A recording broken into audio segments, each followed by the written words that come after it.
UPSC 1995 હિસ્ટ્રીનો એક સવાલ પૂછાનો તો અણુવ્રત સિદ્ધાંત ઉપર. ભલે સવાલ સિમ્પલ લાગે પણ અહીંયા આપણે એવી રીતના સમજશું કે એનો કન્સેપ્ટ જ આખો ક્લિયર થઈ જાય. હવે યુપીએસસીમાં સવાલ શું પૂછ્યો તો અણુવ્રત સિદ્ધાંત શેના સાથે સંકળાયેલ છે? મહાયાન, હિનયાન, જૈનિઝમ અને લોકયુગ સંકુલ. ચલો આનો જવાબ જૈનિઝમ આવે છે, પણ આને કેવી રીતના યાદ રાખી લેવું? તો હિનયાન અને મહાયાન છે એ બોધિઝમ પ્રિન્સિપલ છે.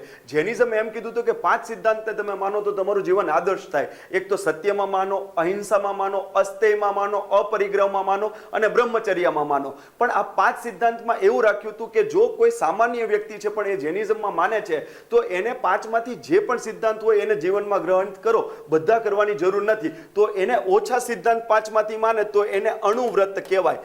પણ જે જૈનનો સંત હોય, સાધુ સંત હોય, એને 5 સિદ્ધાંતને ફરજિયાત રીતે એને અનુસરવાના હોય, એટલે એને બધા જ સિદ્ધાંતો પરિપૂર્ણ કરવાના છે. એટલા માટે શબ્દ વપરાતો હતો મહાવ્રત. તો અહીંયા તમને આપ્યું છે સત્ય, અહિંસા, અસ્તેય એટલે કે ચોરી ન કરવી, અપરિગ્રહ એટલે કે સંગ્રહખોરી ન કરવી અને બ્રહ્મચર્ય. જો સામાન્ય વ્યક્તિ હોય તો આ 5 માંથી કોઈ થોડાક માનો તો પણ ચાલશે, તો અણુવ્રત. પણ જો જૈન સંત હો, સાધુ સંતમાંથી આવતા હોય તો તમારે 5 સિદ્ધાંત માનવાના છે, એટલે કે મહાવ્રત. શોર્ટ.